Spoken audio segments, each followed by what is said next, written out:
So this is the room we shall be interviewing Mr. Curtly Gwindi. March 2019. It's been a long time since I've posted, but today I got a special guest for you guys, Mr. Curtly Gwindi himself. Please come through. Hello, everybody. Yeah.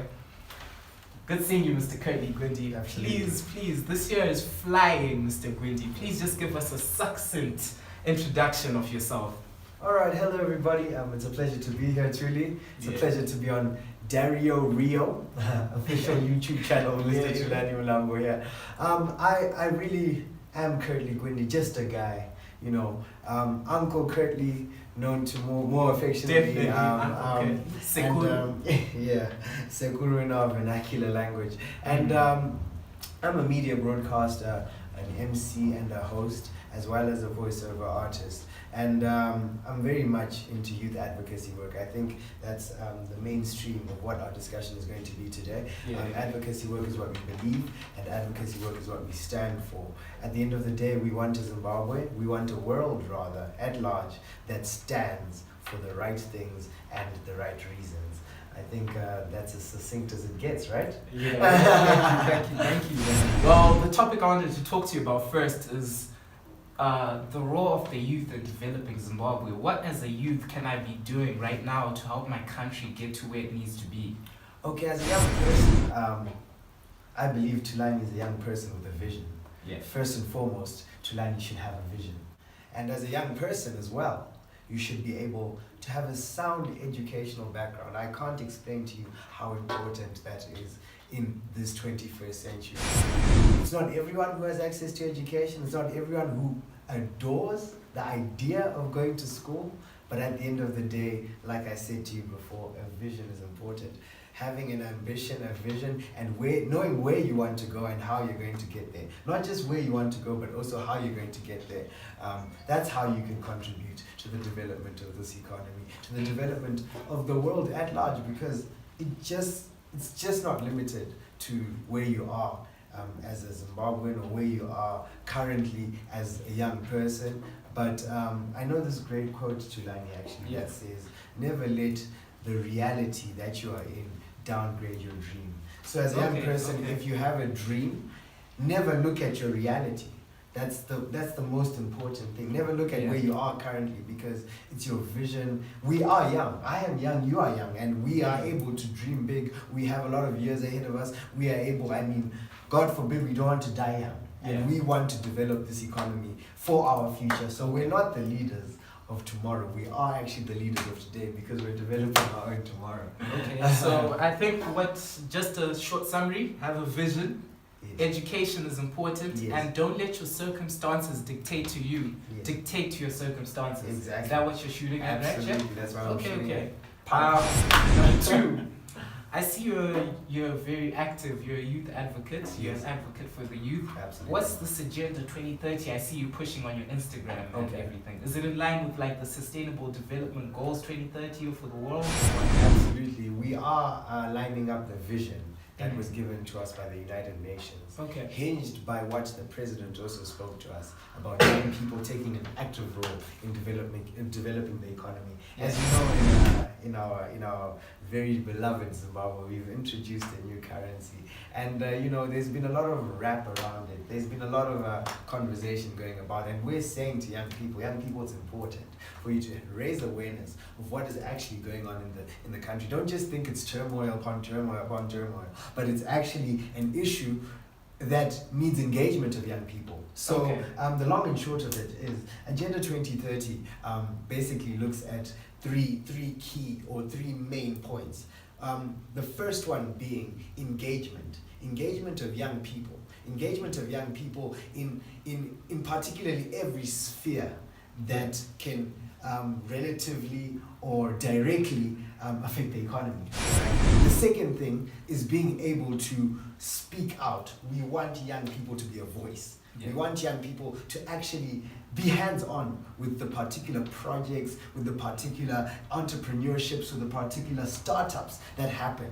You know, we Yeah. want business people like Tulani to be able to thrive in an economy like yours and mine. You know, and this is not supposed to happen when Tulani is now 35 years old in his very big bed, speaking from his very big office, speaking on a very big television, talking about the economy. We want him to do that right now. At a point in time in Zimbabwe called the youth peak.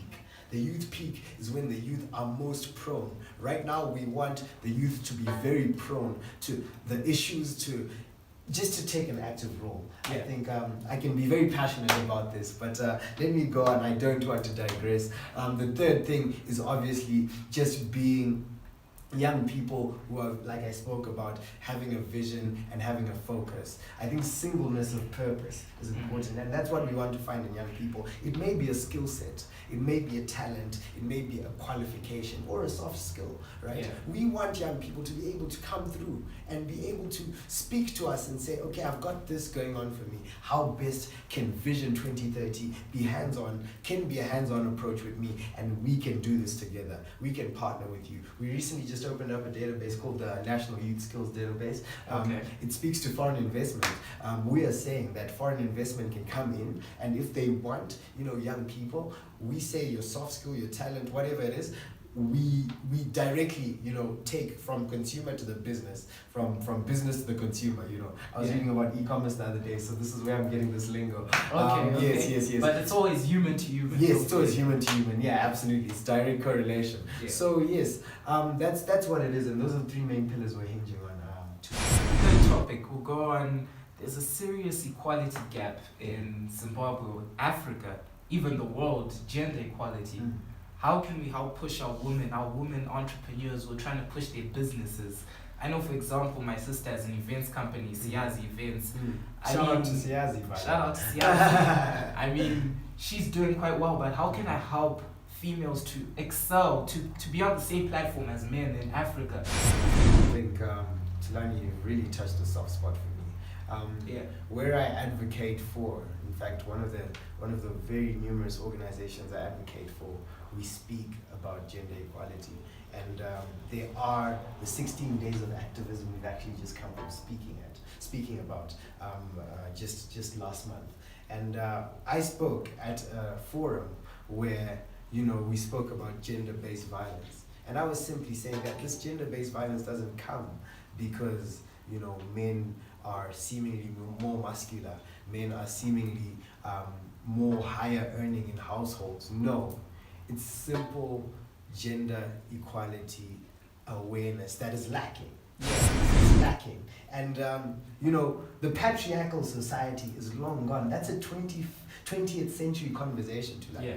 And right now we want to speak about women taking an active role. But it won't happen where in their households they're stifled. Yeah. They're stifled in their households. They're not given the opportunity to express themselves freely in their own household. And the saying that charity begins at home. Yeah. We don't want a situation where in a household a woman is stifled and then you expect her to come out with her company, with her entrepreneurship idea. So we want it to begin in the home.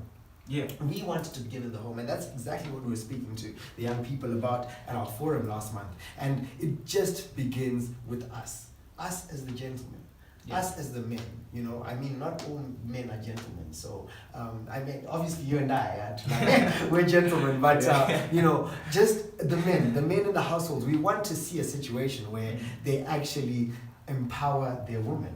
I'm a youth empowerment advocate, not just an advocate, an empowerment advocate. And we want women to be empowered. We want women to take an active role, through the programs like the Vision 2030, Agenda 2063. We are speaking to those kind of programs to give women an active role. We're pushing them forward. In fact, we're putting them in the forefront. Yeah. So, I really, like I said, it's a very soft spot. But at the end of the day, I don't want to digress again. We want to see women who necessarily and relevantly speak up about their issues. And if it's an issue of rape, if it's an issue of being forced into an early child marriage, if it's an issue of being forced into prostitution simply because of circumstances that are beyond your control, let's talk about them. let's give you different opportunities, let's give you different options through the different channels that we're offering. That's how I feel about this situation. But shout out to many of the young people, young women.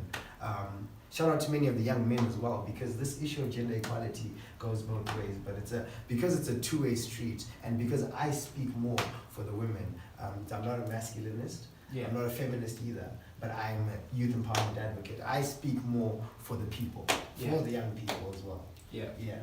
I guess gender equality is one of the Sustainable Development Goals 2030. Absolutely. So that's why I was touching on that specifically. Yes, particularly. And I feel like it needs to be addressed in Africa. So I wanted to hear your views. Absolutely, And just treading off into a bit of a political theme. What do you think the role of religion? What's the role of religion in the prosperity of a nation? Do you think there's a correlation of some sort? Was I ready for this question? Absolutely. Well, okay. I mean, charity begins at home, so I will start with a case study. Yemuno, Zimbabwe. Shout out to everybody who understands what I just said. I said within the Zimbabwean sphere. I feel for a fact that religion does have an active role. I'll give a very, very practical example. Just about 2 to 3 weeks ago, in less than a month, the Zimbabwe Council of Churches had a dialogue, quote-unquote dialogue, with the political parties. So that's two of the main themes of what you've just spoken about, the church with the political system. You understand? So there's a gelling that is very necessary between those two entities, because what you then see is a rift, is a division. And depending on what religion we're looking at, depending on what denomination, etc., this may have a huge impending on the development of a country. And it's sad to say, at times you find very numerous nations. It's fundamentalism. You find very numerous nations fighting in political wars, but also very religious wars. We'll take the Islamic State, for example. The Islamic State is a fundamental group that is really penetrated not just the political sphere, but the religious sphere of the world. And it's become so religious to the extent that it's become so political. So the development of a nation is very, very compromised in that situation. And if we look at the state where ISIS actually originated, there's no development whatsoever. So there is a very bright ray of sunshine for Zimbabwe because that dialogue happened.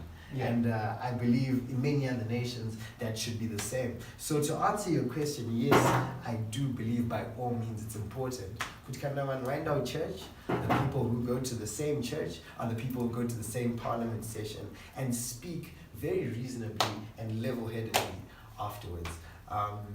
So yes, I believe there is a direct correlation. The more pious a nation, the more prosperous. The more prosperous, yes. We believe in God, and so should you. Amen.